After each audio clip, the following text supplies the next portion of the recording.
आज रेणुका मातेचं दर्शन घ्यायला मिळाले, कारण दरवेळी मी श्रावणात ओटी भरायला येते किंवा मग नवरात्री, तर श्रावणात येऊ शकले नाही, नवरात्रीमध्ये आलेली आहे। पहिली माळ आहे, मला घरी जाऊन परत देवीचं स्थापना करायची आहे म्हणून मी आलेली आहे।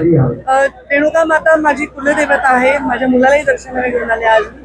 आणि मग इथे कन्यापूजन चालू होतं, त्यामुळे थोडा वेळ बसले, जास्त वेळ देण्यात आला, तसं तर 5 मिनिटात निघायचं होतं। मग इथल्या ब्राह्मणांनी सांगितलं की आरतीची वेळ झाली तर आरतीच करून जा, तर ते योग आला म्हणून बराच वेळ मला मंदिरामध्ये घालवला। कुठलंही संकट आलं तर आपण देवाचा धावा करतोय।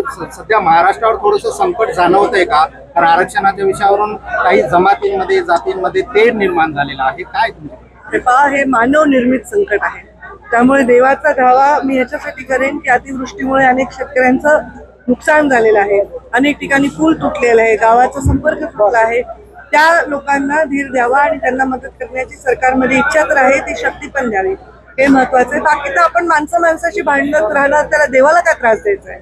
बंजारा समाजाच्या एसटी प्रवर्गात आरक्षण त्यांच्या मागणीमध्ये न्याय आहे, ते त्यांना वाटतं की गॅजेट जर यांना लागू राहिलं एका समाजाला तर आम्हालाही लागू करावं, पण ह्याला संविधानाच्या चौकटीमध्ये बसेल तेच निर्णय फायनल होत असतात। आपल्या महामानव बाबासाहेब आंबेडकरांनी इतकं स्ट्रॉंग संविधान या देशाला दिलंय की कोणी माणूस सामाजिक पद्धतीने मागासलेपणाचा शिकार होऊ नये असं ते बनवलेलं आहे। जे होईल ते आता संविधानिक पद्धतीने होईल, भाषणं आम्ही करणं किंवा कोणी त्याच्यावर स्टेटमेंट करण्याने ते होणार नाही, जे संविधानिक दृष्ट्या बरोबर आहे ते होणार आहे।